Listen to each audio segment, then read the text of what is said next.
months. 3 months, even 8 weeks, right? Yeah. So you've got to buy what's in season. That's the issue. And if something happens to it, you just chuck it out and buy another one because it's so cheap that it doesn't make sense to go and repair it, but you just replace it. Yep. Okay. Now, finally, I wanted to talk about this because we have Gold Eyes on. We've this has caught my eye anyway. An article in the New Zealand Herald has highlighted again whether or not normal members of the public should go in for charity boxing fights. Lars Jacobson, 37, could well have lost his life in a charity boxing match a year ago. A traumatic brain injury from the fight, with his brain squashed 7mm one direction inside his skull after a seemingly innocuous blow in a charity match at Boxing Alley in Parnell. Lars had had a seizure and was up against the ropes, the towel thrown in on the third round. Recovery has been really slow, really painful. Physically, speech-wise, with ongoing mental faculties, still very slow. He spent 5 days in intensive care. Said Lars' wife Louise, "How did we go from a fitness challenge to in hospital with my husband nearly dead?" So charity bouts run under the New Zealand Professional and Amateur Boxing Association have mandatory headgear for all charity fights, and fighters are only allowed one standing 8 count before a bout is stopped by the referee. But he did have headgear. He doesn't blame anybody. He just says, look, he actually blames himself. What's your take on this, these charity fights? Yeah, interesting. So first of all, props to the corner who recognised this and threw in the towel immediately. So that's really, really good, and that means that they were really onto it. But what I would say is I personally have seen hundreds, and I've only been in this sport for 5 years. I've seen hundreds of fights now. So it's quite rare that something like this happens. But when it does happen, everybody hears about it and forgets about the hundreds of other cases where people have participated in the sport safely. It's really strange for someone in a charity boxing fight who's wearing 16-ounce gloves to suffer from such a traumatic event, because 16-ounce gloves are designed to be really padded and big, so they minimize the damage caused. Can I just get a personal here, if you don't mind? I've seen some photos of you in fights. Yeah. Looks brutal. It does, but your face is bloodied. Your face is bloodied. It's smashed. Yeah. Why do it? Okay, so first of all, it's just a blood nose. It's just the right punch at the right time, landing on the right spot. So it looks really brutal, but it's not like I was bashed repeatedly, with the same punch in the same spot. It was just that one blow. Why do it? I don't know. Why do people jump out of planes, and why do people go to crazy countries like Uganda? One of the things that worries me is Lars is now going to go and run. Is it the New York Marathon he's going to run in? I think he's going to go and run in some marathon. Yes. There are more deaths from people dying running marathons than there are in charity boxing fights. Fair point. I mean, Can I put it to it's you one of both, these though? things that does happen at different things. Get rid of them. Why can't we have charity chess? No, don't get rid of him. Why? That's taking people's choice away. I mean, wait. I'll challenge you to a game of charity chess there, Wallace. You're on. You have consenting adults, okay, who, with the guidance of professionals, all throughout the whole way, are participating in the sport that's actually been mellowed out. Like it's thuggery. It's thuggery. No, it's not thuggery. It's a charity boxing event is so non-threatening. I mean, you've got big gloves, you've got headgear, and people are not that skilled to throw damaging shots, etc. And so I think it's getting too exciting. Challenge you to a hand wrestle. Any day, right now. Go on to Basam Taba and Barry Corbett. Thank you so much for being with me today. Thank you. Take care.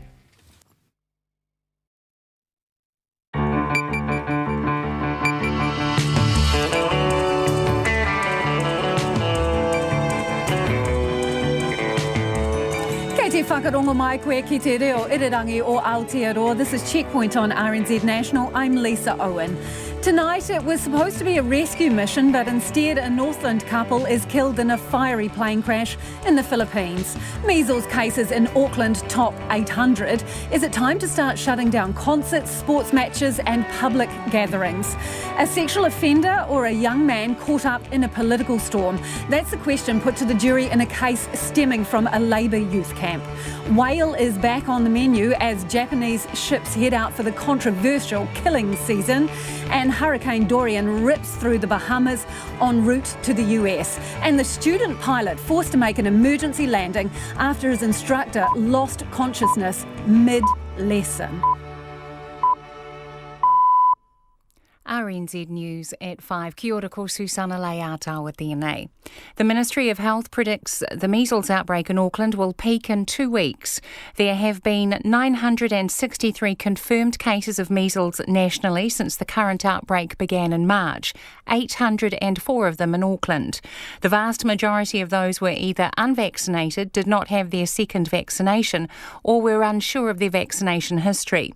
The Director General of Health, Ashley Bloomfield, says data modelling suggests the numbers of cases will continue to rise and the outbreak is expected to reach its peak in another fortnight.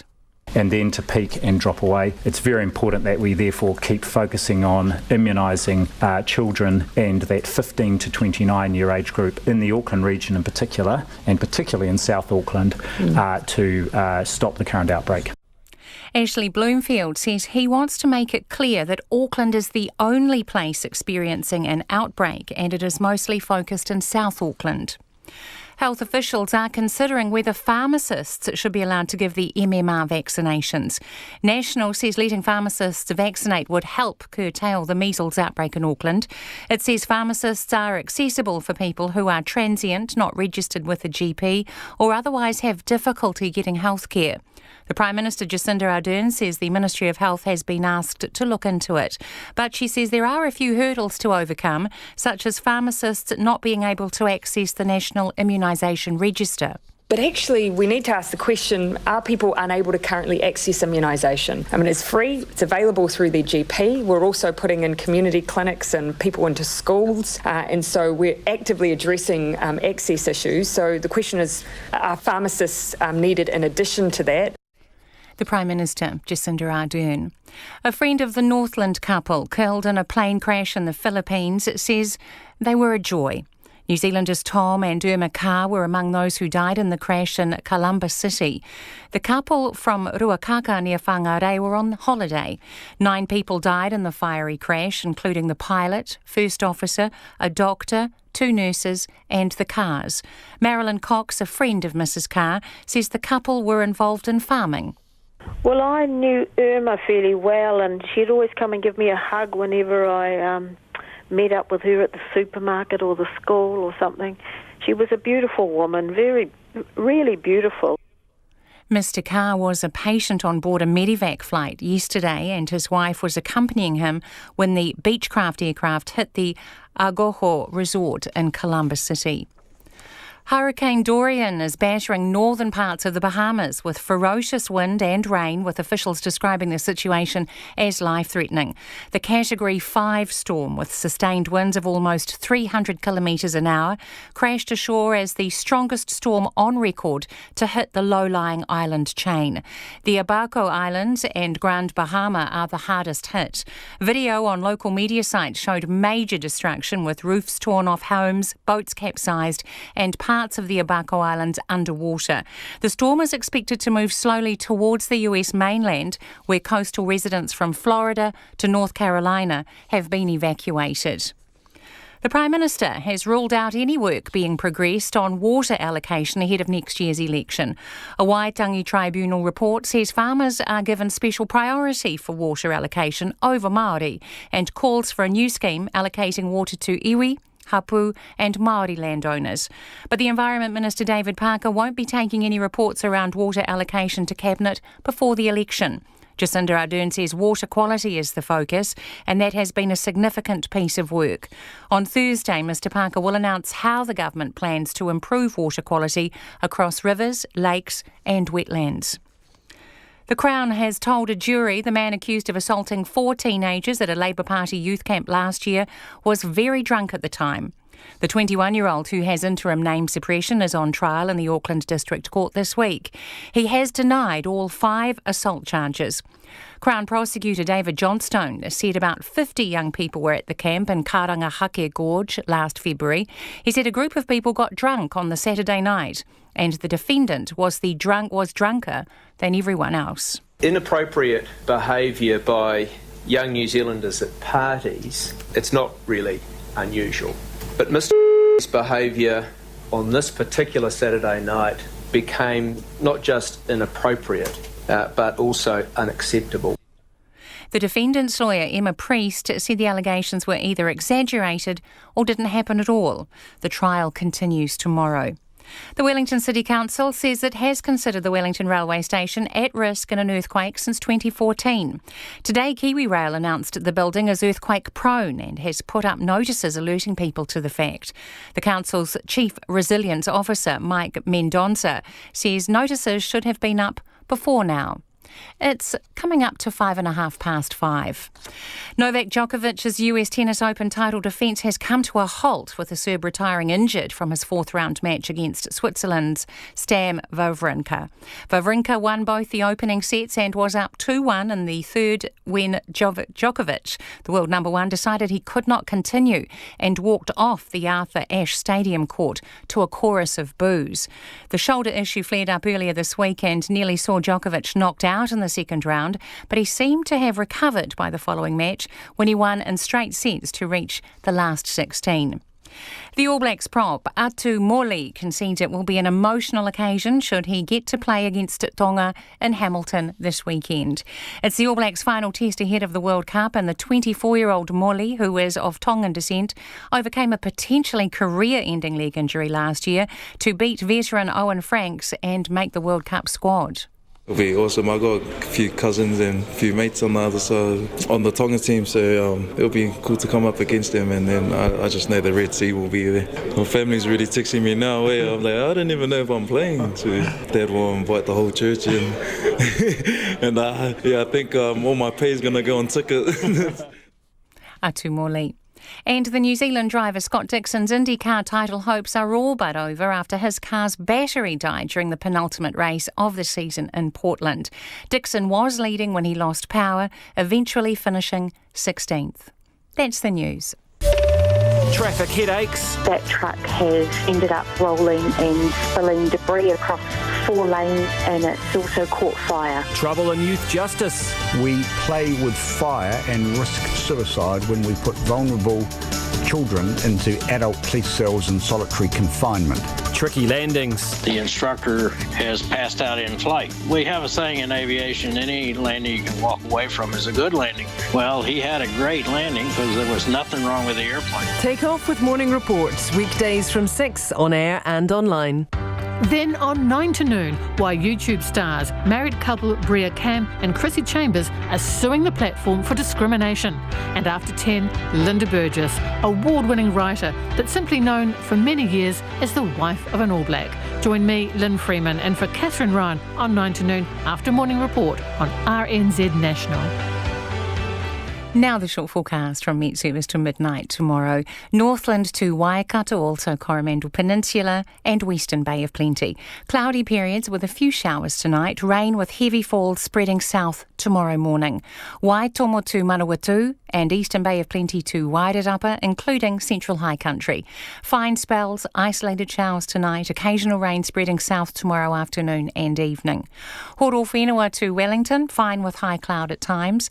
All the South Island except Fiordland and Southland, fine apart from a few areas of low cloud or fog morning and night. Fiordland and Southland, cloudy periods and a few showers, but becoming fine in Southland tomorrow. And Chatham Islands, cloudy periods with 1 or 2 light showers possible tonight. RNZ National, it's coming up to 9 minutes past 5. Thanks, Susanna. This is Checkpoint and I'm Lisa Owen. Health officials say they are still a long way off using special powers to limit public gatherings to prevent the spread of measles, despite the number of Auckland cases rising to more than 800. That's up from 778 cases on Saturday, with 963 measles cases nationwide, the worst outbreak in New Zealand in more than 2 decades. 20 Auckland secondary schools have been notified that a student attending a school ball on Saturday night may have had measles, and any unvaccinated students were today urged to stay away from school. But while hospitals and medical clinics are urgently working to give jabs to as many unvaccinated people as possible, Auckland's Medical Officer of Health says life must go on and they won't be stopping public events or sports matches just yet. Our cameraman Nick Monroe and reporter Nita Blake-Person have the details. Another day, another rise in the number of people struck down by measles. As of today, in Auckland, we have had 804 confirmed cases of measles.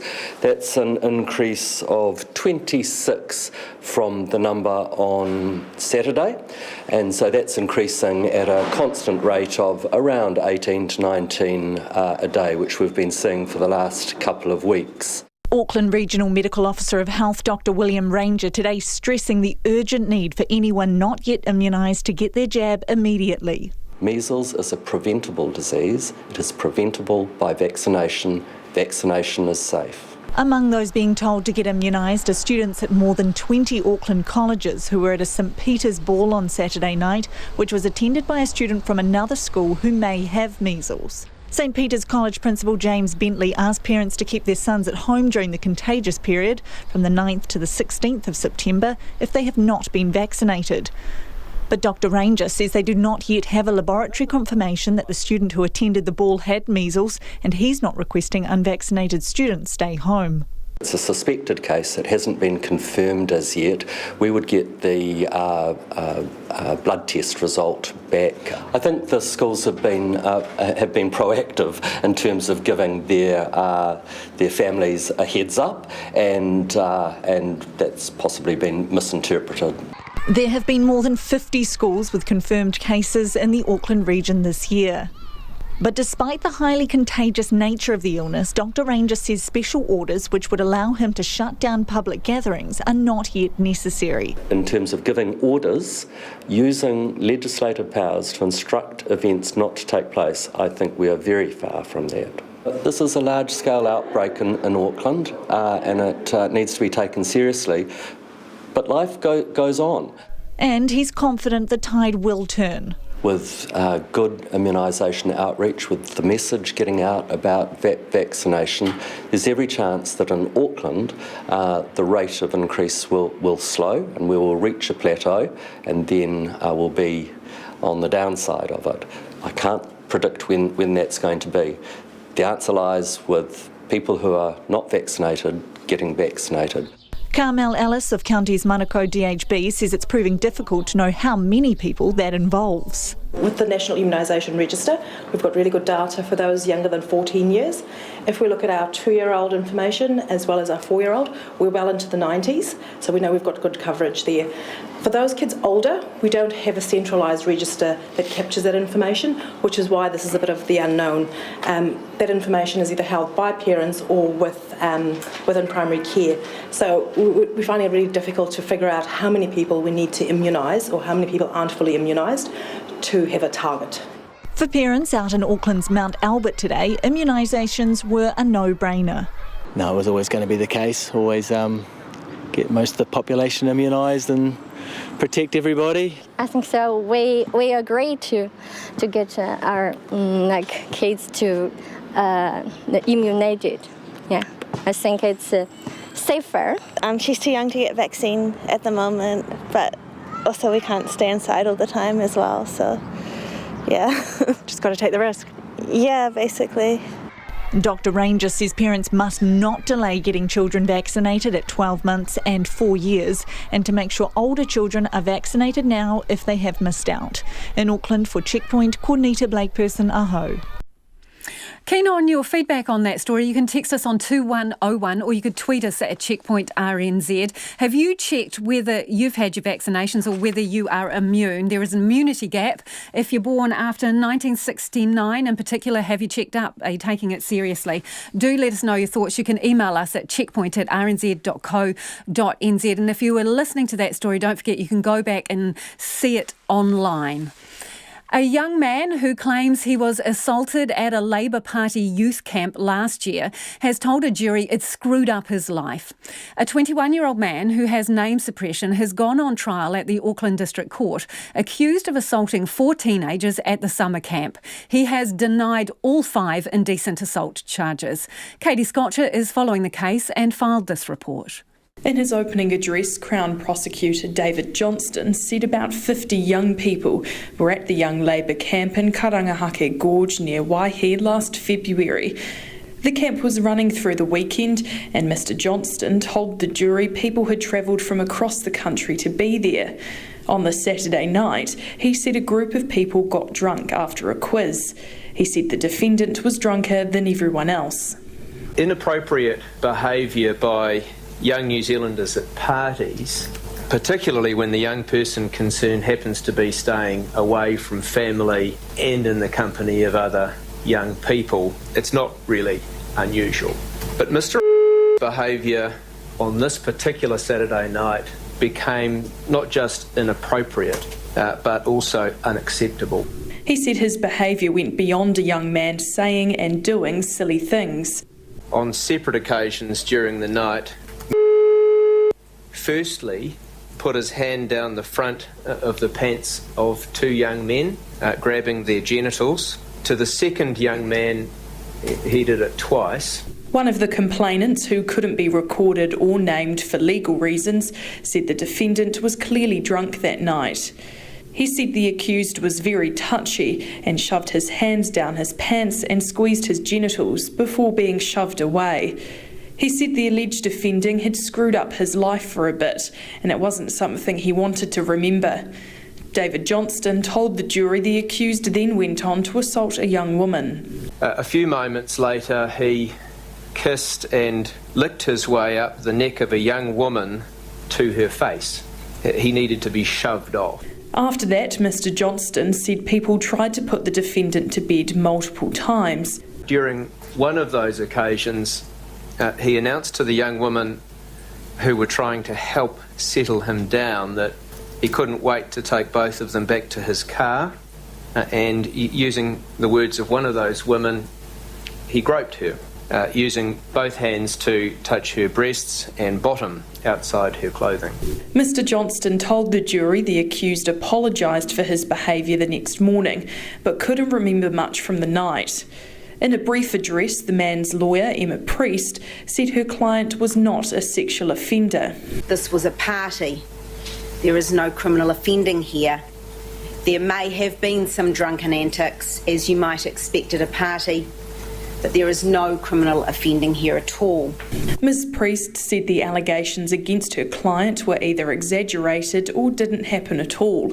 She asked the jury to consider whether or not the defendant was the sexual offender the Crown suggest he is, or just a young man at a party caught up in a political storm. The trial at the Auckland District Court will resume tomorrow and is set down for 5 days. I tamaki makaurau mō te hōtaka o te akiaki nei, ko Katie Scott Churaho.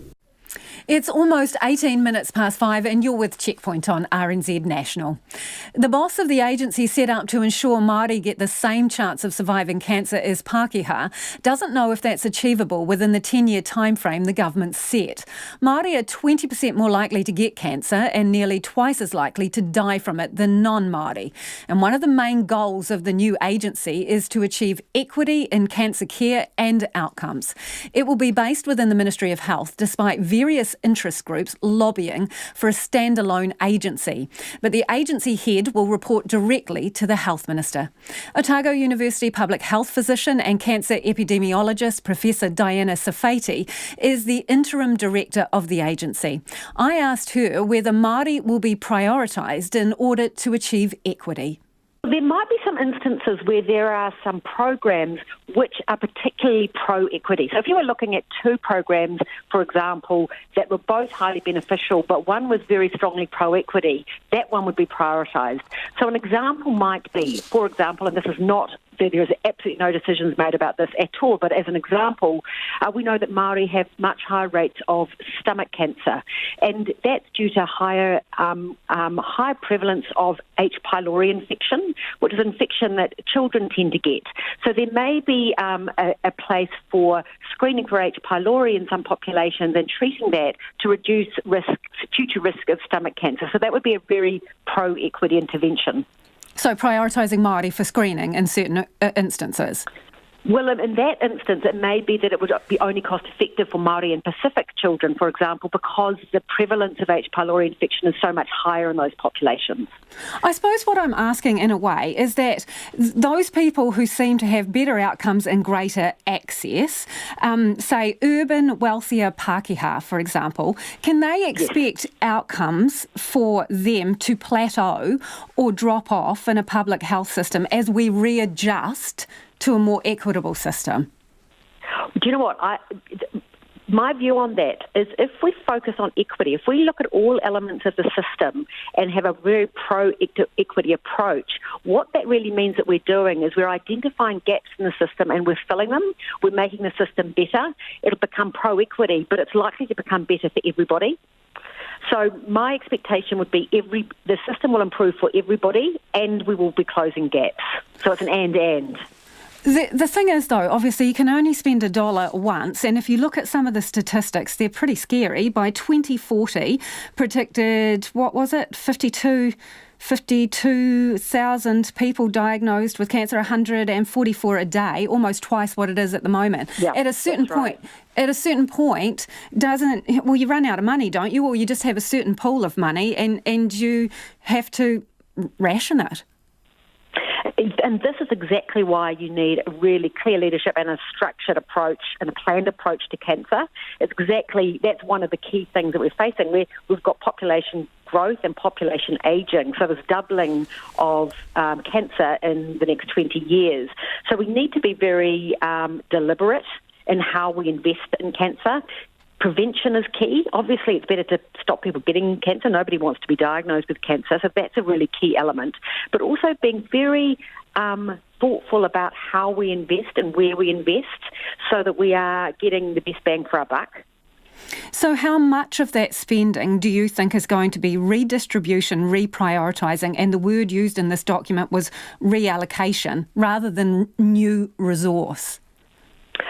None of those decisions have been made, so that's going to be the work in the next 6 months, is looking at, as this agency takes shape and looking at the resource requirements, and then we will be looking for new resources coming into cancer. So we're not looking at taking resources away from people currently. We're trying to add to the system and also make sure that we're spending money on the things that really matter.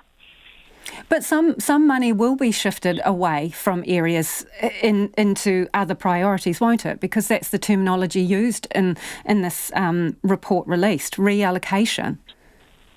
Well, we're looking at making sure our systems and our services work as well as they possibly can.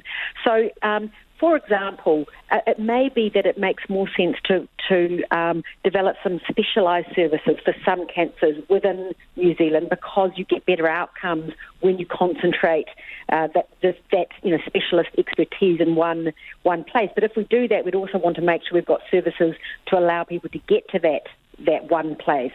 So that may be a reallocation of resources in order to get better outcomes.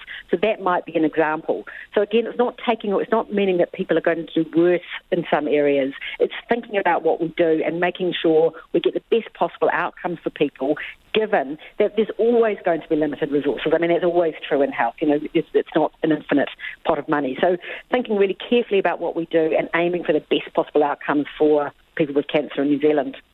So the timeframe to deliver equity for Māori in terms of survival equity is 10 years thereabouts. How realistic is that? 2030. Well, we're going to be working very hard at doing that. So we're going to be putting these sort of policies and procedures in place. So we're going to be working with Māori to identify what is going to work best for them. It's an ambitious goal. But we will be working, towards that. That's what we're working towards. That word is used a lot, ambitious and aspirational. So is it realistic in your mind, that goal? How confident are you it can be achieved? I think I think there's going to be an element of looking at cancer by cancer, because of course cancers are actually a whole lot of different diseases, and actually there are slightly different mechanisms at play for different cancers. So I think in some cases we will be able to meet that aim, and in others it may take a little bit longer. But which areas do you think might be a bit tougher to crack? Which cancers? Well, I think probably where there is more complex treatments, perhaps. But I'm thinking here, when we look at survival outcomes for the cancers where we have well-developed screening programs, so cervical and breast cancer screening, where we've got very clear processes and procedures and quality assurance processes in place, what we've found is that the women who are diagnosed through those screening programs, the survival inequities disappear, so that we know we can do it.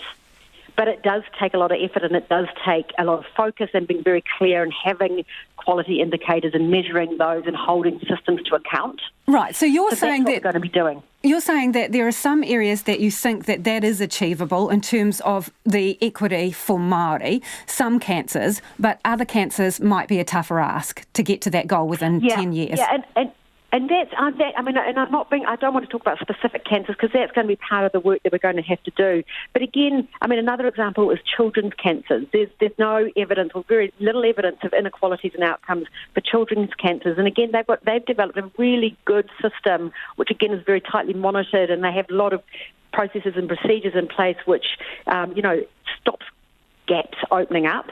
And that's kind of what we're trying to achieve here. So the board of this agency is going to finalise the cancer plan and will oversee the Cancer Control Agency. So you will be on that board as will be the boss of the Ministry of Health. How many other positions are there going to be on the board? That has yet to be determined. So that's going to be, so the board will be appointed. That hasn't happened yet. And so the next 6 months is about setting up those structures. So getting the board and then start moving towards, shaping the agency itself. What percentage of Māori representation will there be on the board, do you know? I don't know. As I say, that has yet to be determined. So that's the work to be done now. But it's very important, clearly. Will there be patients, people who have lived experience of cancer? My expectation would be that there will, and also that my expectation is that I will be working in partnership with Māori as well at a leadership level. So can you guarantee that there'll be ring-fenced positions on the board for patients and for Māori? I can't guarantee anything at the moment because that work is yet to be done. Who gets the final say in that? Well, that will be the Director General of Health. Right, even though you're you're spearheading this project, that's not a decision that you will get to have the final call on. We'll be definitely consulting on that. He'll be definitely consulting with me on that. In some respects, that's because this is an interim role while we set up the final governance structure. So I'm stepping in to provide that support and leadership and set up that structure. But so that ultimately, once we get to the full agency, we'll have the CEO kind of role, and then the CEO will be looking after the board. And that's Professor Diana Safati there. Let us know what you think about that. So the board that she's talking about, which will oversee the agency, it will also approve the cancer plan. Should there be ring-fence seats for patients or people who have suffered from cancer? And what about Māori representation? What should the makeup be? Let us know your thoughts. 2101. You can tweet us at Checkpoint RNZ or email checkpoint@rnz.co.nz. 28 after 5. The most powerful storm to hit the Bahamas since records began has torn roofs from buildings and caused severe flooding. Hurricane Dorian is pounding the Abaco Islands in Grand Bahama with winds of up to 300 kilometres an hour and 7-metre storm surges. The true impact of the Category 5 storm isn't yet known, but there are fears of major devastation. It's now heading towards the US mainland, where millions have been evacuated from Florida to North Carolina. Here's the BBC's Gareth Barlow. High winds and high waves as Hurricane Dorian began to hit the Bahamas. The low-lying islands are being pummeled by the storm, the strongest ever recorded to hit the area. Parts of it is already underwater, and some areas you cannot tell the difference as to the beginning of the street versus where the ocean begins. And they've not yet been hit by the brunt of the storm. I need a video. Residents of Grand Bahama have been ordered to evacuate amid forecasts of a life-threatening storm surge. Despite its devastatingly strong winds, Dorian is slowly crawling across the ocean, exposing communities to hours of ferocious winds and rain. In the United States, people in the storm's path preparing for the worst, with evacuation orders in place, the National Guard deployed, and even inmates helping to fill sandbags. The strength of this storm cannot be underestimated. We will see tropical force winds within the next 48 hours. The National Hurricane Center reports Dorian could nearly stall over the Bahamas. Across the region, people are doing all they can to weather the storm. But the harsh reality is, with such power, devastation is a very real prospect. Gareth Barlow reporting.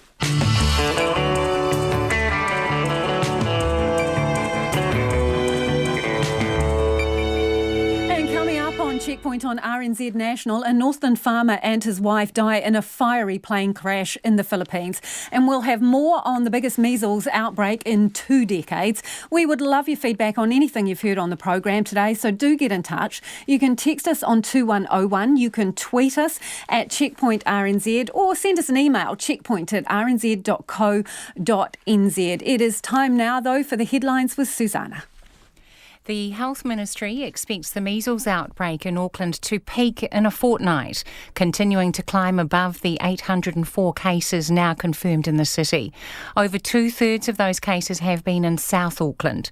Nationally, more than 963 people have been infected with measles, with more than 1/3 of them hospitalised.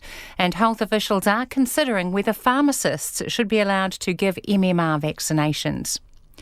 A Northland couple were among the 9 people killed in a plane crash in the Philippines. Tom and Irma Carr from Ruakaka were there on holiday. Mr. Carr was a patient on board the Medivac flight yesterday along with his wife when the Beechcraft aircraft crashed in Columbus City. The 9 victims included the pilot, first officer, a doctor, 2 nurses and the Carrs.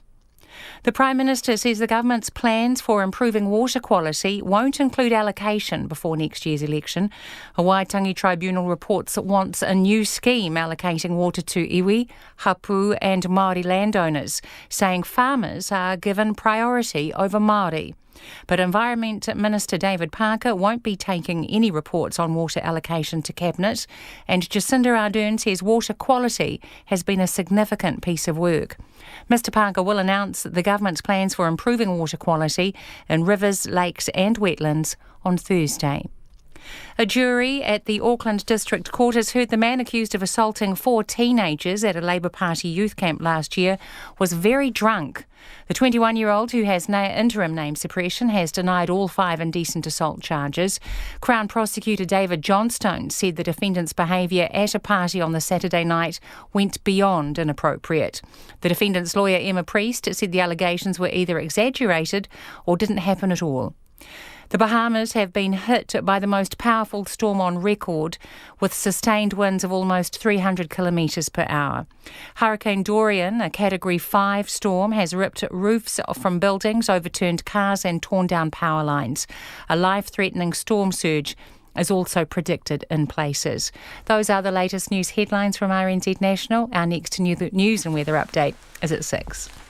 And if you're just joining us, this is Checkpoint. I'm Lisa Owen, and business is now with Madison Reedy. Okay, Madison, so financial regulators fossicking around Fonterra, what are they looking at? They are looking at the write-down that it actually announced last month. Now, this is the result of a farmer shareholder in Fonterra. His name's Colin Armour. He actually complained to the financial regulators, being the Financial Markets Authority. Now, he complained over these write-downs, which Fonterra announced last month about to the tune of $860 million, writing off the value of its overvalued and underperforming businesses, both locally and internationally. Now, as if you can remember as well, they expect that to result in an annual loss of between $590 million and $675 million. We're about to hear more on that next week. But for the time being, Colin Armour says the auditors of Fonterra should have picked up on this much earlier, because these businesses, which were overvalued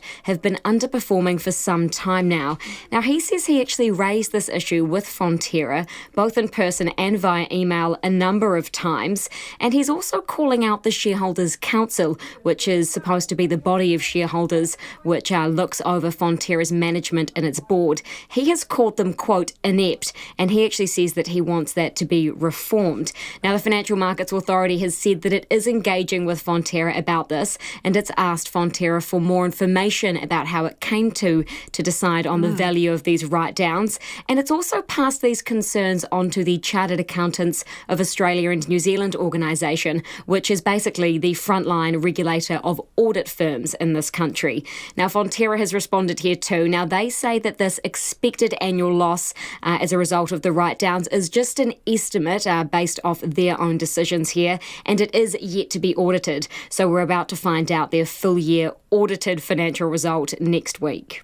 Interesting. Okay, trade figures came out today. What are they telling us? Yeah, this is the terms of trade. So that rose 1.6% in the 3 months to June in that quarter. Now, this means that New Zealand's trade position has improved, and that's because our export prices rose more than our import costs. So export prices were up 3.5%, import prices were up 2%, but by less at just under 2%.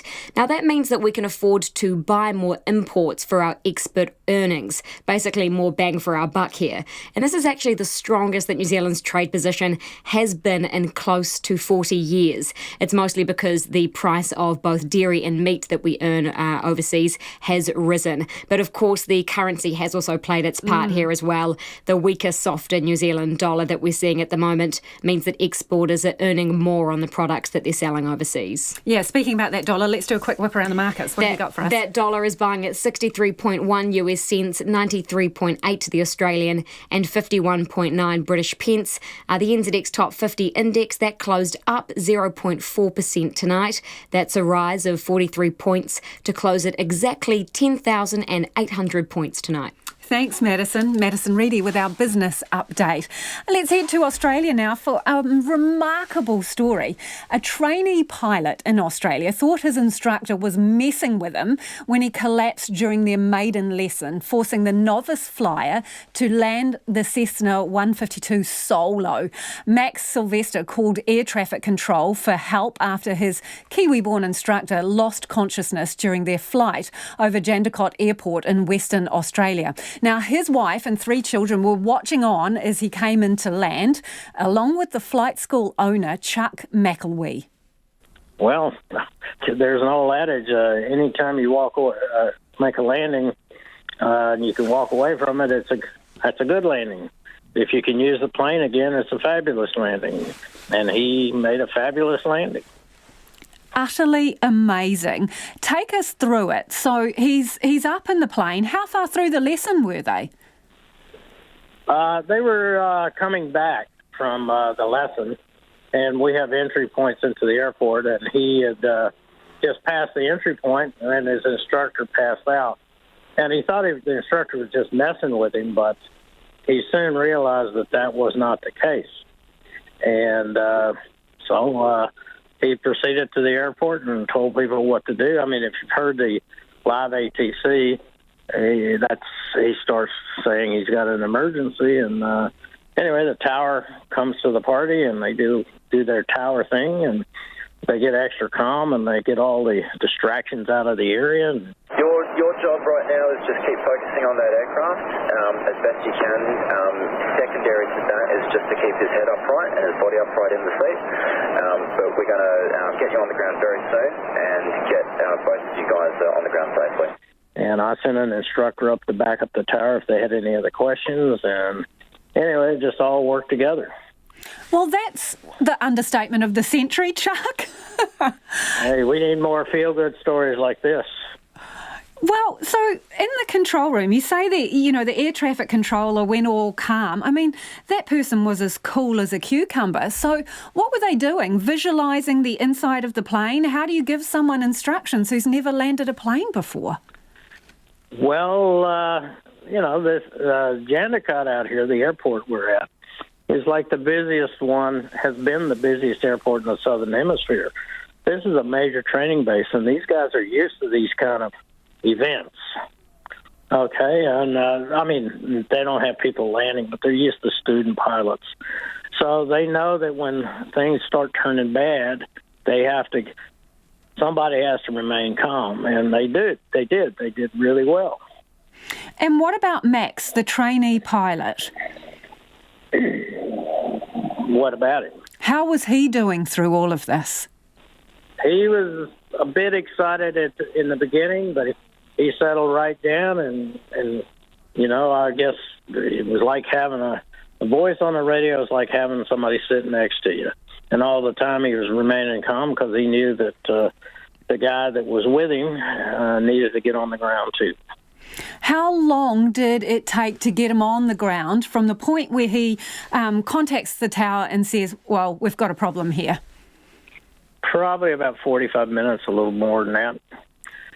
The biggest concern I had was it was starting to get dark, and we really wanted him. Sunset was coming on, but we really wanted him down.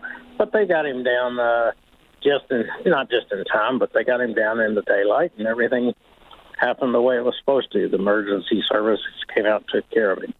So his wife was there, right, watching this? Oh, yeah. Yes, and she was a rock. She had 3 very small children to take care of, but she wasn't frantic or anything. So you were standing with her during this landing, were you, Chuck? For some of it, but I had other people that helped her out with their children, and so you know, I had lots of people around that hang around my airport, you know, hang around my flying school. So everybody turned to and helped out and did what they could. Okay, Chuck, so talk me through this. The last, few seconds, you're watching this Cessna come into the airport, right? He's making the approach. What's going through your head? Are you breathing at this point? I would be holding my breath. What were you all doing? Well, it's no use in me holding my breath. I'm not the guy in trouble. You know, you just have to put your faith in people that they've got it together, and all the people that work together. You know, I'm not worried about it at all. I'm an optimist, and my optimism paid off this time. So seriously, Chuck, you didn't even break a sweat as he was coming into land?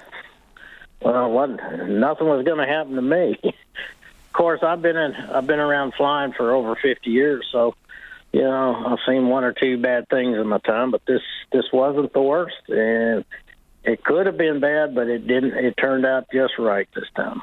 So does Max have some real potential as a pilot then? Oh, he does. All I have to do is, you know, he bypassed quite a few lessons. We got to go back and teach him that stuff because he's going to need it to get his license. So when he came off the plane, what was he like?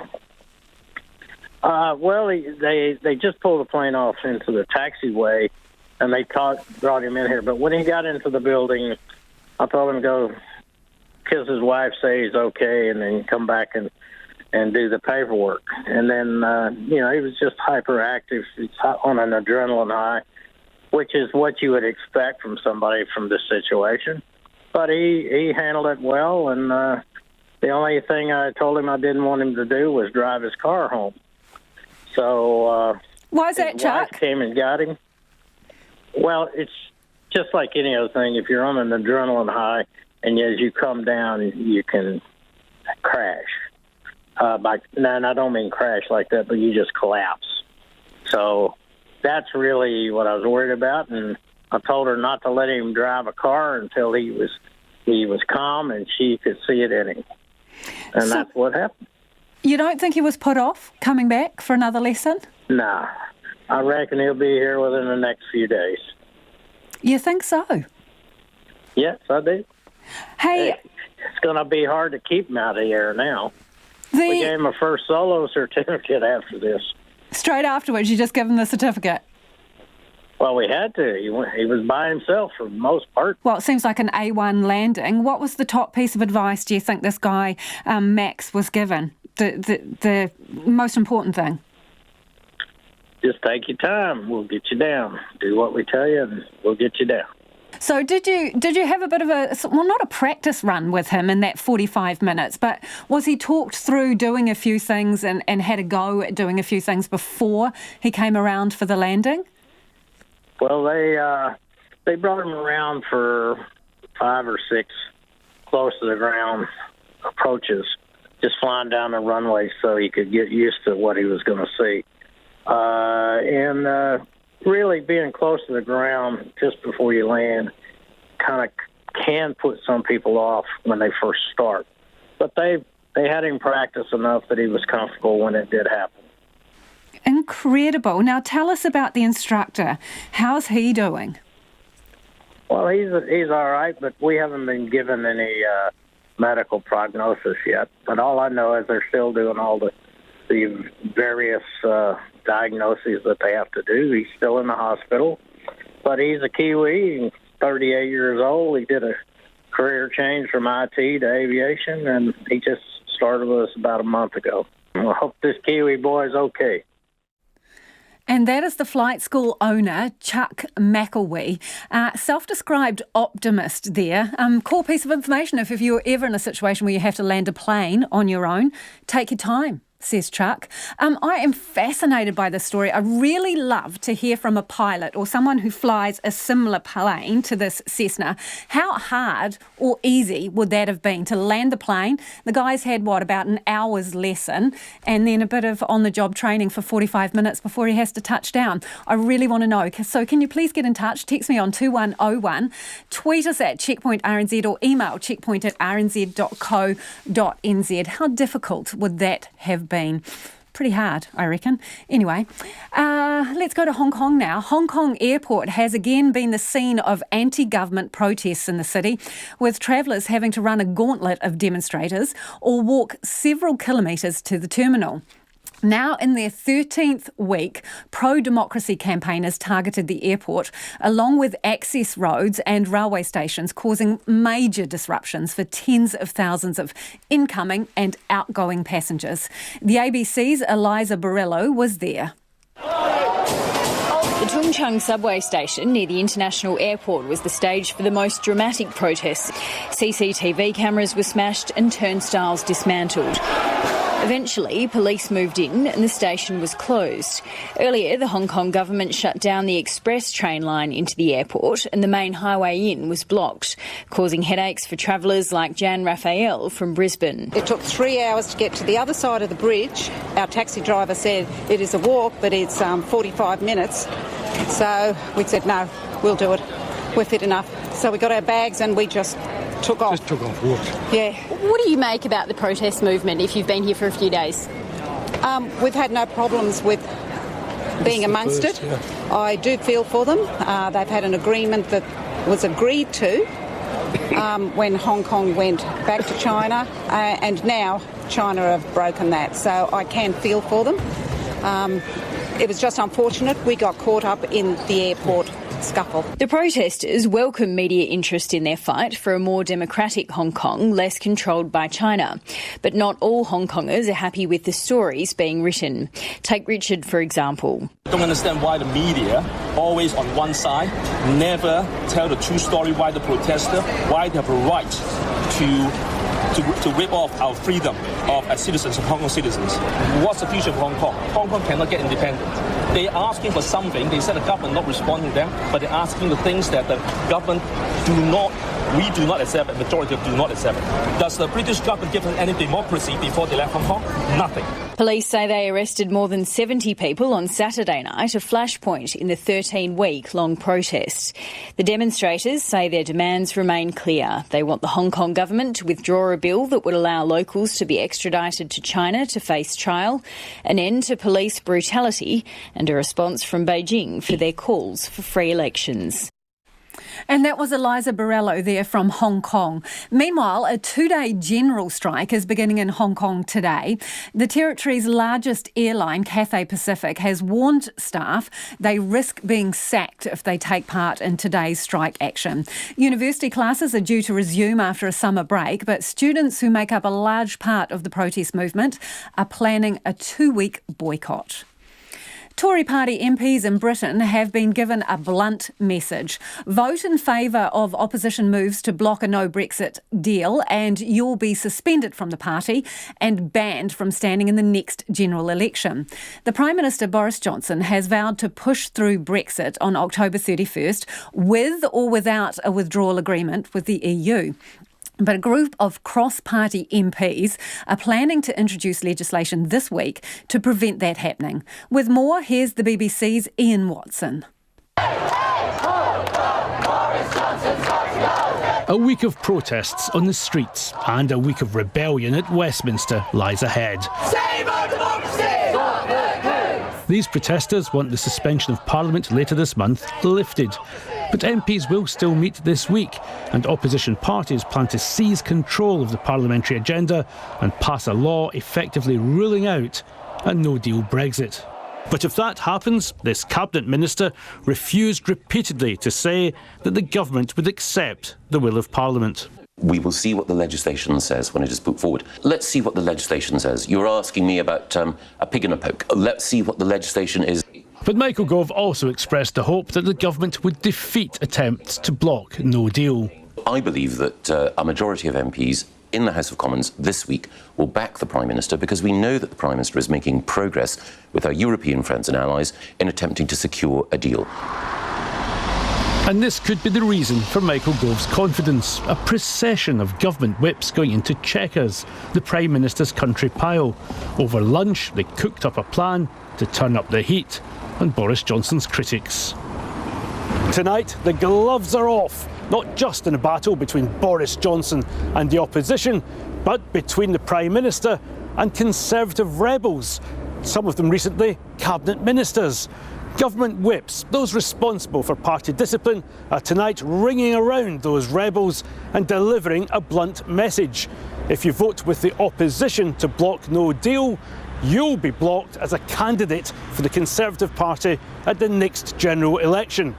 Some of them perhaps didn't realise that's what Boris Johnson meant when he said he'd unify the party behind him. A meeting scheduled for tomorrow between the Prime Minister and the so-called Gawkward squad, David Gauke and other former ministers opposed to no deal, was abruptly cancelled tonight.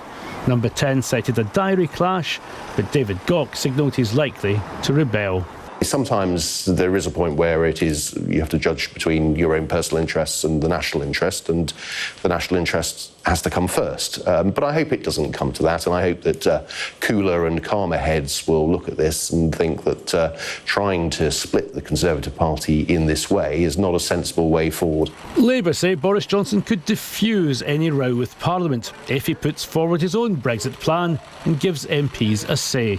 Importing goods from the EU. This week, the government's going to step up its campaign to get us ready for Brexit. But it's clear some of Boris Johnson's MPs are far from ready for no deal.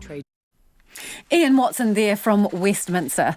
And back home, the police are after your help. They're investigating a link between a stolen ATM and a fire in Canterbury. The ATM was taken from a Dargaville post shop on South Terrace at 3 o'clock yesterday morning. Darfield, a post shop on South Terrace. An hour and a half later, a fire was started in a gully at Porters Pass, 40 kilometres from Darfield. Now, the fire is under control now, but has destroyed 270 hectares of public and private land. A police spokesperson says the stolen vehicle, a Nissan Mistral used in the theft, was found near where the fire was believed to have started, down a bank off the Porters Pass road.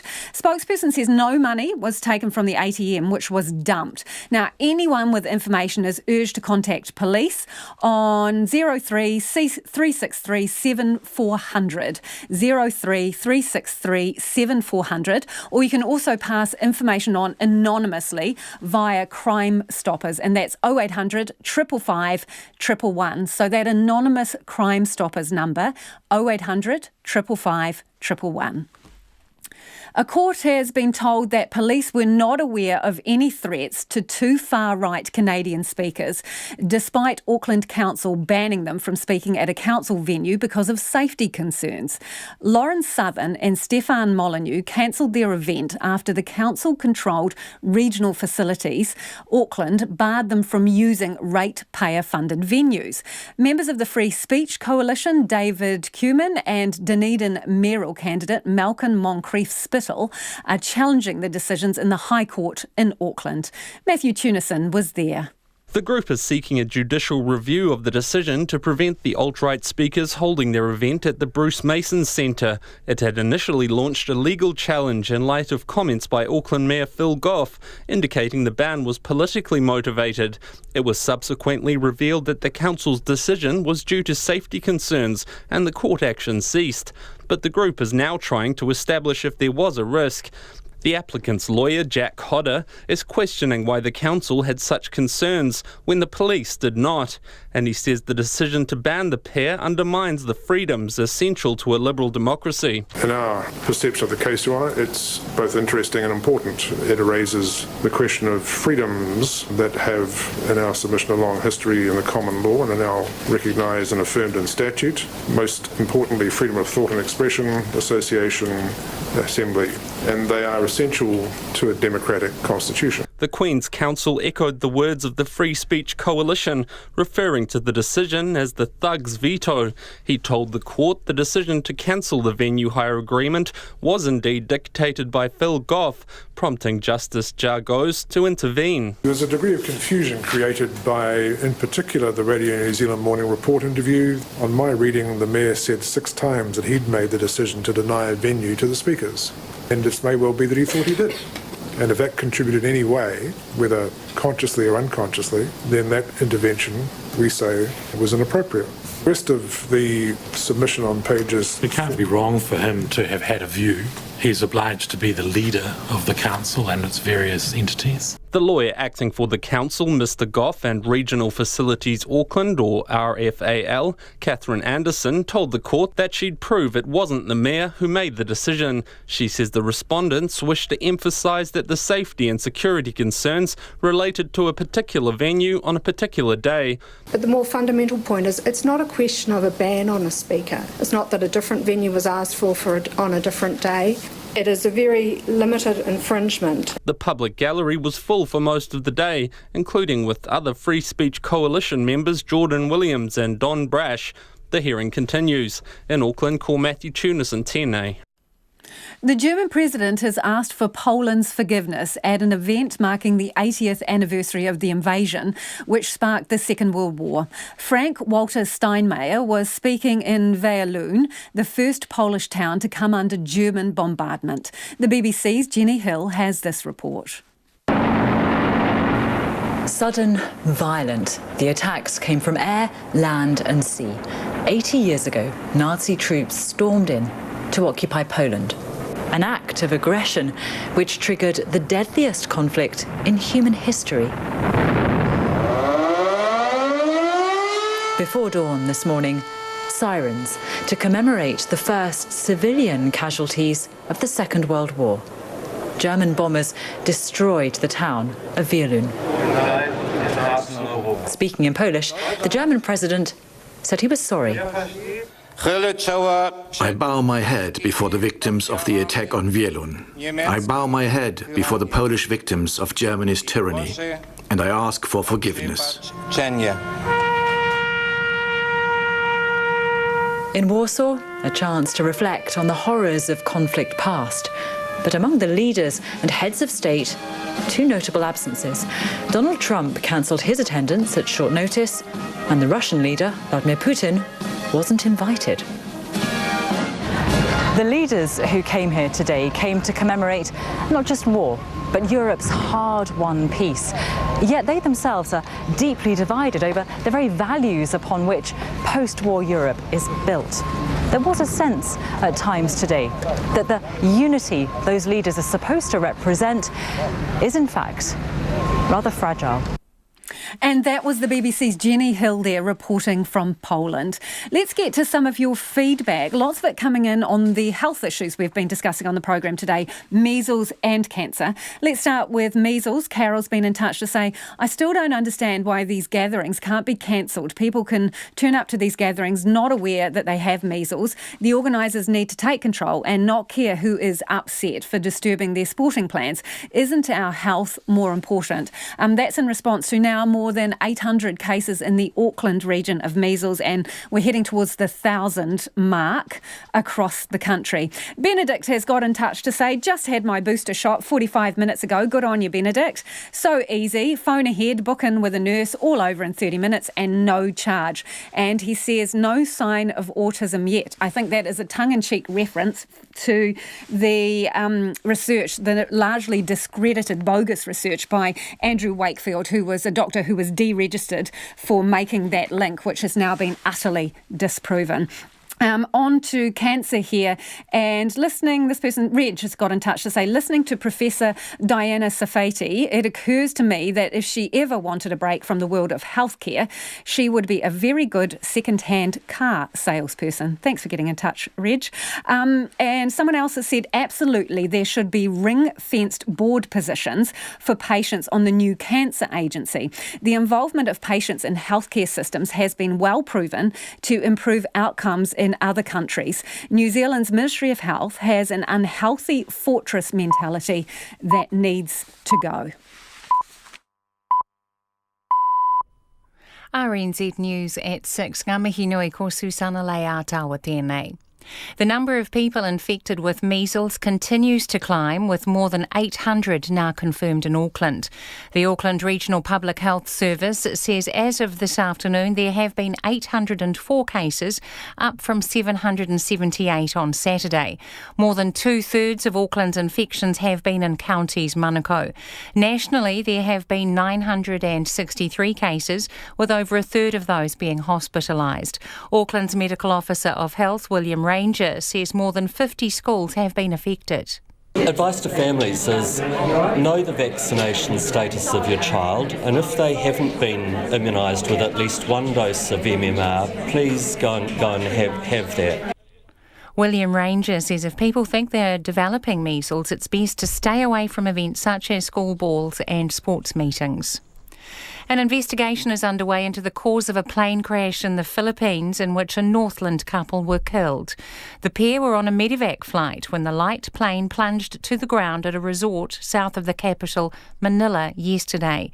The ABC's Shirley Escalante reports. Police retrieved 9 bodies from the wreckage, while 2 people injured on the ground were taken to hospital in Calamba City. The medical evacuation plane was transporting the New Zealand man Tom Carr and his wife to Manila from the southern Zamboanga del Norte province when it lost radar contact 25 nautical miles from the capital and crashed.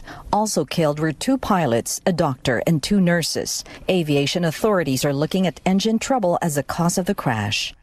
Shirley Escalante reporting from Manila. The Prime Minister has ruled out any work being progressed on water allocation before next year's election. A Waitangi Tribunal report says farmers are given special priority for water allocation over Māori and is calling for a new scheme allocating water to iwi, hapu and Māori landowners. But the Environment Minister David Parker won't be taking any reports relating to water allocation to Cabinet before the election. Jacinda Ardern says water quality is the government's focus. Obviously, Minister Parker has talked about undertaking work, but obviously the priority for him has been very much on progressing water quality, and that has been a significant piece of work. On Thursday, David Parker will announce how the government plans to improve the water quality in rivers, lakes and wetlands. A court has been told that police were not aware of any threats posed by an event for 2 far-right Canadian speakers, despite Auckland Council claiming it had barred them due to safety concerns. Lauren Southern and Stefan Molyneux cancelled their event after the council-controlled Regional Facilities Auckland barred them from using ratepayer-funded venues. Matthew Tunison reports. Lawyer Jack Hodder QC today challenged the decision in the High Court at Auckland, asking why, if the council had concerns about safety, it didn't involve the police. Police told him they only became aware of the Canadian pair's visit after the council refused to let them in their venues. The legal challenge was brought by Free Speech Coalition member David Cumin and Dunedin mayoral candidate Malcolm Moncrief Spittle, who wanted judicial review of the decision. In Auckland, Matthew Tunison.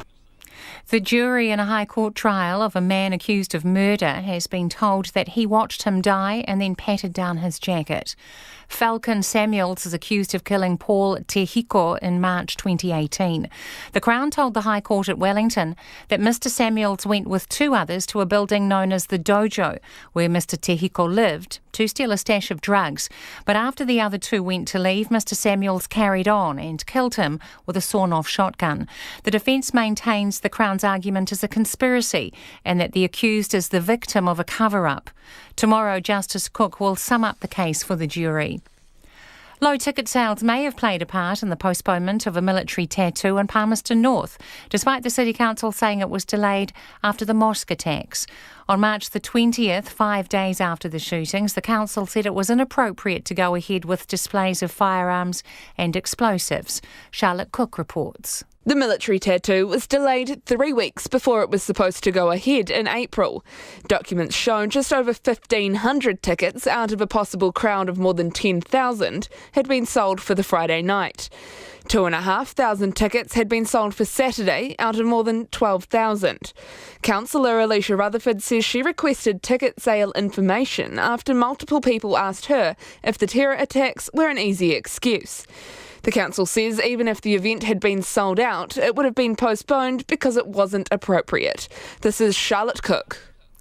The police say they have made significant developments in the search for a Christchurch man who has been missing for 2 years. Michael McGrath was last seen at his Hallswell home in May 2017. Detective Inspector Kylie Sher says the investigation into the 49-year-old's disappearance is still active and officers have been reviewing it for about a month. Anyone with information is asked to call a dedicated phone line 0800 Find Michael or 0800 346 364. It's 6:05. Novak Djokovic's US Tennis Open title defence has come to a premature end after a nagging shoulder injury forced the world number one to retire from his fourth-round match in New York. Stan Wawrinka has won the first 2 sets and was up 2-1 when Djokovic decided he could not continue, prompting boos from the crowd. The injury nearly saw Djokovic retire from a second-round match last week, but he appeared to have recovered, saying he was almost pain-free when he won his next match in straight sets to reach the last 16. While frustrated in his bid to inch closer to Roger Federer's all-time record of 20 career Grand Slam titles, Djokovic was confident he'd have plenty more chances to add to his collection. Battery woes have effectively ended Scott Dixon's IndyCar Championship hopes. The New Zealand driver's battery died during the penultimate race of the season in Portland while he was in the lead. He struggled into pit lane and eventually finished 16th in the race, which was won by Australian Will Power. Dixon told Sky Sport he suddenly felt the power go. Everything kind of went blank, the screen went out. The problem then too, once you lose power, you can't use the clutch, you can't use anything, can't shift down. But a bummer, man, the car was super fast, super easy race for us. It's a shame to give away a win like that, especially in the situation that we were for the championship. Definitely makes it almost impossible now. Scott Dixon is in fourth in the overall standings. The New Zealand under-23 mixed relay team has won gold at the World Triathlon Final in Switzerland, and the Rotorua-based teenager Tu Hotoariki Pene has won a bronze medal in the junior men's downhill at the Mountain Bike World Champs in Canada. That's the news. Tonight on Nights, Peter Lamp on the weekend sport, while James Nukise is eating fried chicken in the shower with Kiwi netballer Katrina Rore. David Duncan on Glasgow University's links to slavery. Turns out one of Britain's great institutions supporting abolition was making a tidy sum from forced labour. And John has a little piece of heaven for you after 7, which involves travelling the USA with Chris Christopherson on Nights with me, Brian Crump, tonight on RNZ National. Now the short forecast from Met Service to midnight tomorrow. Northland to Waikato, also Coromandel Peninsula and Western Bay of Plenty. Cloudy periods with a few showers tonight. Rain with heavy falls spreading south tomorrow morning. Waitomo to Manawatu and Eastern Bay of Plenty to Wairarapa, including Central High Country. Fine spells and isolated showers tonight. Occasional rain spreading south tomorrow afternoon and evening. Horowhenua to Wellington, fine with high cloud at times. All the South Island except Fiordland and Southland, fine apart from a few areas of low cloud or fog morning and night. For Fiordland and Southland, cloudy periods and a few showers, but becoming fine in Southland tomorrow. And Chatham Islands, cloudy periods with 1 or 2 light showers possible tonight. RNZ National, it's coming up to 9 minutes past 6. And this is Checkpoint. I'm Lisa Owen. An elderly Northland farmer and his wife are among the 9 people killed in a fiery plane crash in the Philippines. Tom and Irma Carr from Ruakaka were on board a medical flight to Manila yesterday when the Beechcraft plane fell out of the sky and crashed into a holiday resort. Lois Williams reports. Friends of the family say the couple had been on holiday in the Philippines visiting Mrs. Carr's family when her husband Tom took ill. Mr. Carr's thought to be in his late 70s or early 80s. He was being flown to hospital in the capital, Manila, when the plane began to lose altitude over a popular holiday resort village, Pansol, in Laguna Province. This report from CNN. It was supposed to be a relaxing Sunday for residents and holiday goers in Barangay Pansol, Calamba, Laguna, until the sights and sounds of a low-flying, damaged twin-engine plane turned their supposedly happy holidays into horror and panic. Aris De Villa, who works as a caretaker in one of the resorts, says he saw the plane heavily damaged before hearing a loud explosion. Eyewitnesses told CNN debris fell from the plane as it nosedived and crashed. All 9 people on board, including the pilot, a doctor, 2 nurses and the Carrs, were killed instantly. A caretaker and her son in the village fled from the plane but suffered burns. Both are in hospital. News of the fatal crash has been met with disbelief and sadness in the Carr's Ruakaka community. Marilyn Cox, who knew Irma Carr well, says the couple had been together for about 20 years and had an adult son. She'd always come and give me a hug whenever I met up with her at the supermarket or the school. She was a beautiful woman, really beautiful. Marilyn Cox says the Carrs had many Filipino friends and were a sociable, happy family. And Irma Carr had recently taken on the care of 2 of her sister's young children from the Philippines. And she just doted on those little children. They're still quite young. I think they might both still be at primary school. The Philippines police are investigating the plane crash. The black box flight recorder has been recovered, and they say it may shed some light on why the medical flight fell out of the sky, killing all on board. The Ministry of Foreign Affairs says it's providing consular support to the family. For Checkpoint, Lois Williams.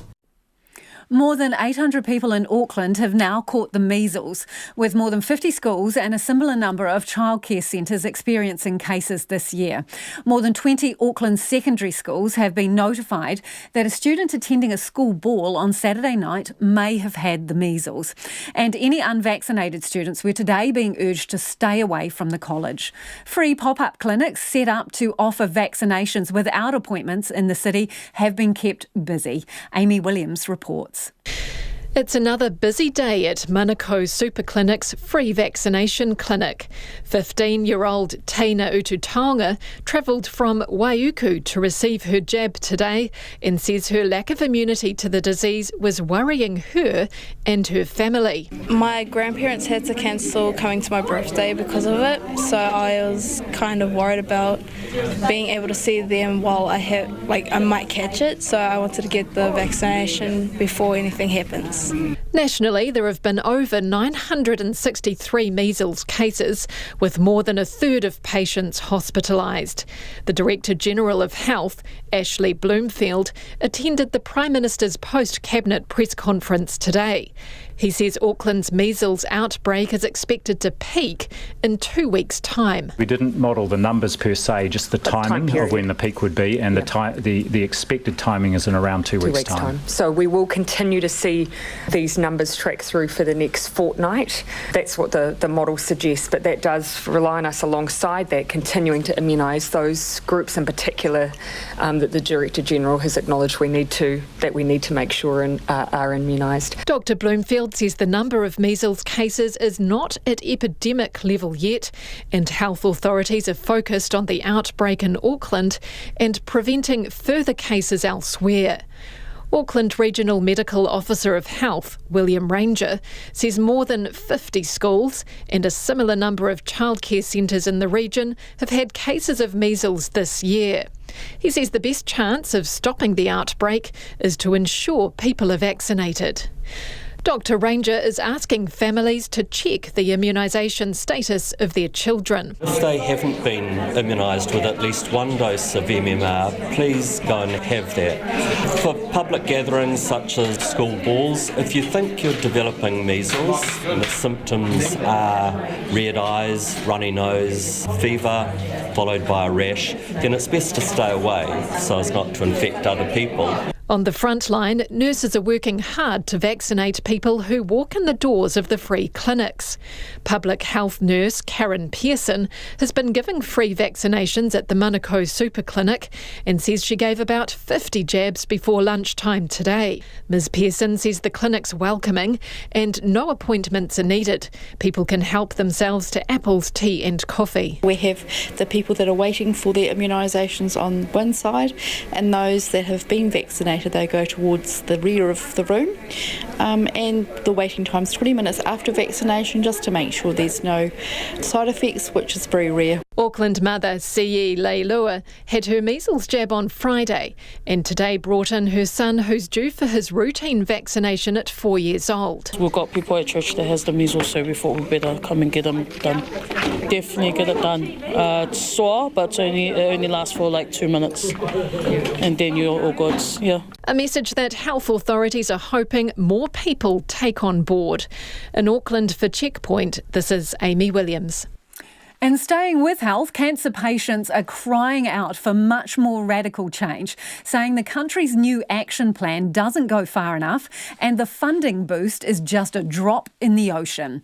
The government announced the details of its long-promised strategy yesterday, including the establishment of a National Cancer Control Agency, as well as an extra $60 million for Pharmac over the next 2 years. Here's our Deputy Political Editor, Craig McCulloch. It was so long coming, its eventual announcement came as rather a relief, and the headlines mostly positive. But with time to digest the details, concerns are now rising to the surface, chiefly to do with money. People want more medicines funded, and yet there is still not sufficient budget to fund new treatments. The Lung Foundation's chief executive, Philip Hope, says the new funding for Pharmac is a mere drop in the ocean, and he worries it's a sign the policymakers don't understand the importance of new medicines. Most of them don't have a clue what inequity actually means. Most of them are quite privileged, they're paid well, they don't live inequity day in, day out. Rachel Brown runs a group for women with ovarian cancer. Her mother died from the disease in 2006. She says the extra funding is better than nothing, but nowhere near what's needed. It's very low. The second thing is it's not ring-fenced for cancer drugs. It's going into the Pharmac pot. And that means Pharmac can spend the money on whatever it wants, cancer-related or not. Yesterday, the government's drug buyer signalled that more cancer treatments were on their way. 3 new medicines targeting breast cancer, leukemia and ovarian cancer. Ms Brown's pleased, but says radical change is needed. We've had so much pushback from Pharmac about there not being funds or that our drugs weren't efficacious enough. Now they suddenly are, that there's a little bit more money. Both advocates want Pharmac's budget doubled or even tripled, with some money set aside specifically for cancer. But ring-fencing funding comes with problems of its own. Studies have failed to find evidence that a dedicated cancer fund in the United Kingdom was effective, with research showing it's resulted in unproven treatment being funded. Indeed, the Health Minister, David Clark, says Pharmac's autonomy is one of its strengths. It has a long list of drugs that it thinks are suitable for use, that have been proven to be effective, and then it negotiates with the drug companies. We, as New Zealanders, get more drugs for more people as a result of the Pharmac model. Pharmac spent $220 million on cancer medicines in 2017-18. It's funded 16 new medicines since 2011-12, and another 2 are likely to get sign-off in the coming months. Then there are the 3 others announced yesterday. Graham Woodside heads up the Prostate Cancer Foundation. He agrees the new money for Pharmac is not enough, and he's worried about the resources for the new agency too. When you actually read the plan and you start to look at what is involved in terms of additional machinery, additional workforce, screening programs, there are many, probably hundreds of millions of dollars that actually need to be invested in health. And sadly, the plan doesn't address any of the economic side of what is required. The Health Minister this morning flagged that more money was on its way. He'll put in a bid for more funding during next year's budget process. But exactly how much he'll get won't be clear till May next year. From Parliament for Checkpoint, Craig McCulloch. It's almost 19 after 6 and you're with Checkpoint. Let's get to some of your feedback about the issue of the Cancer Agency. Linda's got in touch to say, kia ora, given the interim director has both public health and clinical experience and has been a champion of raising the issues of inequality with regard to Māori and cancer, partnership with Māori at board level is a given. What is less certain, she says, is the level of funding commitment and commitment for structural changes to provide healthier environments so less New Zealanders develop cancer in the first place. Strong government leadership will be required if we're going to meet the targets being talked about. We need both clinical leadership and a government prepared to tackle alcohol, tobacco and fast food reform. Let's get on with it for all New Zealanders, but especially for our Māori population. Thanks for getting in touch, Linda. And this one, though, says, when are we as a society going to ask about individual responsibility rather than claiming the system has failed certain groups? Lifestyle has a big impact on cancer. And finally, this one, as usual, we Māori will be left out of the fold again, but I thank you for mentioning our plight. Thanks for getting in touch with all your feedback. Do keep it coming. Text us 2101 or you can tweet us at Checkpoint RNZ. And low ticket sales may have played a part in the postponement of this year's military tattoo, despite Palmerston North Council saying it was delayed after the mosque attacks. The council announced its decision on March the 20th, 5 days after the shootings, saying it was inappropriate to go ahead with displays of firearms and explosives. But documents obtained by RNZ show that the event had only attracted a fraction of the people needed to fill the arena. Charlotte Cook reports. The New Zealand tattoo was supposed to be on the 12th and 13th of April, but 3 weeks out from the event, the Palmerston North City Council pulled the pin. It was concerned the gunfire elements of the show would be upsetting for those still traumatised from the mosque shootings in Christchurch. At the time of the attacks, ticket sales were still low. Documents show just over 1,500 tickets out of a possible crowd of more than 10,000 had been sold for the Friday night. Saturday night was slightly better, with 2,500 tickets allocated. Palmerston North councillor Alicia Rutherford wasn't at the briefing where councillors were told about the decision to postpone, but afterwards she requested ticket sale information. I had a couple of people who were quite disappointed about the fact that the decision had been made to postpone the event contact me to ask if it was an easy excuse to tie it to the awful events that had happened in Christchurch. And there was concern that there was actually issues with ticket sales. The question was largely around how many tickets had actually been sold, given that it was getting quite close to the event. Alicia Rutherford says she believes the low ticket sales played a part in the council's decision to postpone the tattoo. Judy Bailey was hosting the event, featuring over 700 performers, including the likes of Dave Dobbin. There were 22,631 tickets available, but 3 weeks out from the event, just over 4,000 tickets were sold for both nights, including comp and house tickets. Documents show the Palmerston North City Council consulted with the Muslim community before making the call. Former president of the Manawatu Muslim Association, Zulfikar Butt, says the council asked for his opinion on their decision. I said by that we would have complete all the burials and everything. So I don't think there is anything wrong if the council wants to go ahead with whatever that event was. From my personal opinion, when they asked me, I said I have no objection on it, but later on I realised that they made a good decision. The Palmerston North City Council has postponed the show until next year, but has cut the number of nights from 2 to 1. The Military Tattoo Events website says lessons from coordinating the 2019 show is the reason for condensing the event. The City Council's General Manager of Marketing and Communications, Sasha Haskell, says the decision to postpone the tattoo was made after serious consideration. She says 48% of revenue had been achieved at the time and denies low ticket sales were to blame. The ticket sales had absolutely nothing to do with the reason as to why the event was postponed. But we had to really look at it and say, look, we're going to be having an event within 3 weeks of this hugely traumatic event with gunfire, helicopters, explosions, all within a stone's throw from our community mosque. Sasha Haskell says even if every ticket was sold, the event would still have been postponed. The new date for the New Zealand Tattoo will be the 4th of April next year at Palmerston North Central Trust Arena, honouring New Zealand's homecoming heroes. For Checkpoint, Charlotte Cook. 5 whaling ships left a Japanese port today for the second whale hunt since Japan resumed commercial whaling. Last month, after more than 33 years, Japan once again began hunting whales for profit in its territorial waters in defiance of international criticism. But while some argue it's a Japanese tradition, a growing number of Japanese say hunting whales is outdated, raising questions about the future of the whale hunt. The BBC's Rupert Wingfield-Hayes has this report. A few hours ago, this 10-metre-long whale was harpooned off the Pacific coast of Japan. Now it is being hauled ashore in the little whaling town of Wada.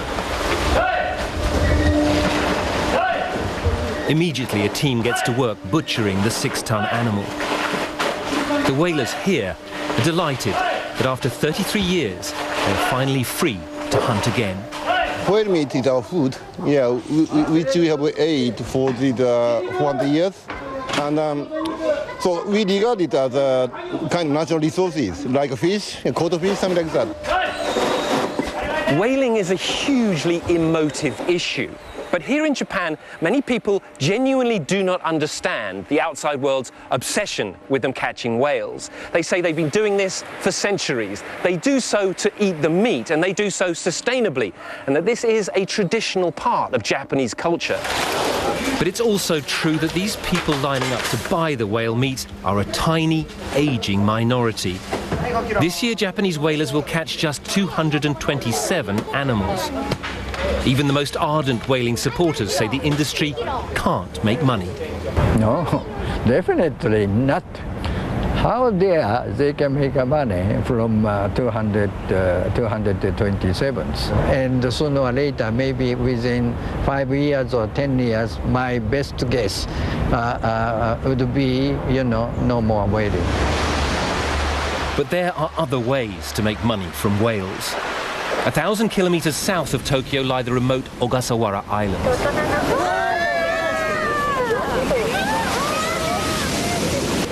This is where the humpbacks come to breed and give birth. And this is where whale watching in Japan began. This is Naomi. She's going to put the hydrophone down into the water here, and we're going to see if we can hear the whales calling. Oh, wow. What an amazing sound. For the Yamamoto family, this has been a life-changing experience.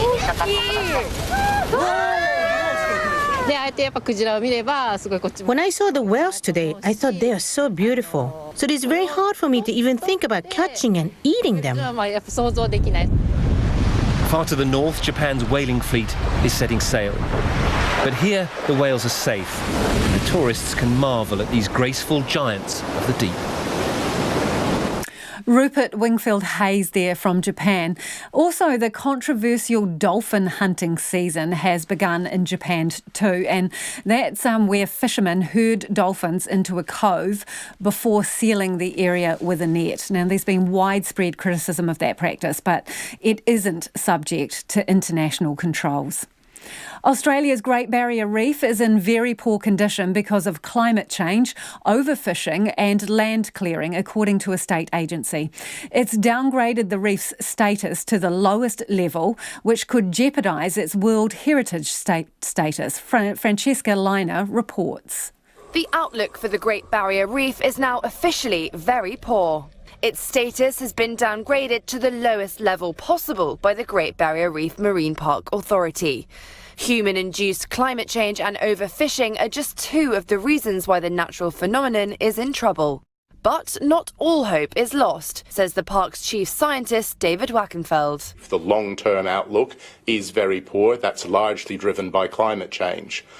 But despite that, with the right mix of local actions to improve the resilience of the system and global actions to tackle climate change in the strongest and fastest way possible, we can turn that around and we can provide a better outlook and future for the Great Barrier Reef and the great economic and social values that it provides for Australia and indeed for the world.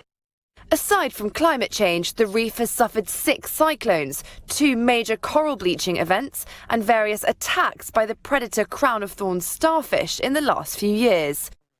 The current state could jeopardise its World Heritage standing, and should UNESCO decide to give the reef, quote, in danger status, that could be an embarrassment for the Australian government and damage tourism. The reef, stretching for more than 1,430 miles, is home to 400 types of coral, 1,500 species of fish and 4,000 types of molluscs.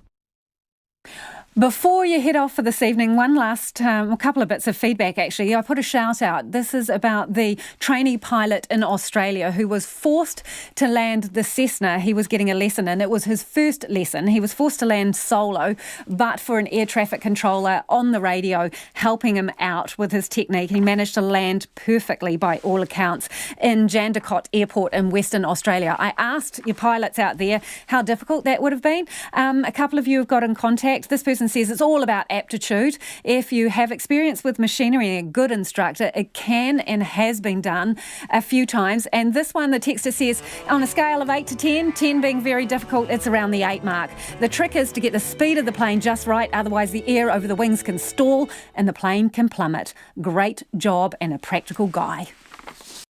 RNZ News headlines at 6:30. Elderly Northland farmer Tom Carr and his wife Irma were among those killed on a Medivac flight which crashed in the Philippines yesterday. The health authorities are warning more measles cases are likely in Auckland, where 804 people have now been infected. A court has been told police were unaware of threats posed by an event for 2 far-right Canadian speakers who Auckland Council barred from ratepayer-funded venues.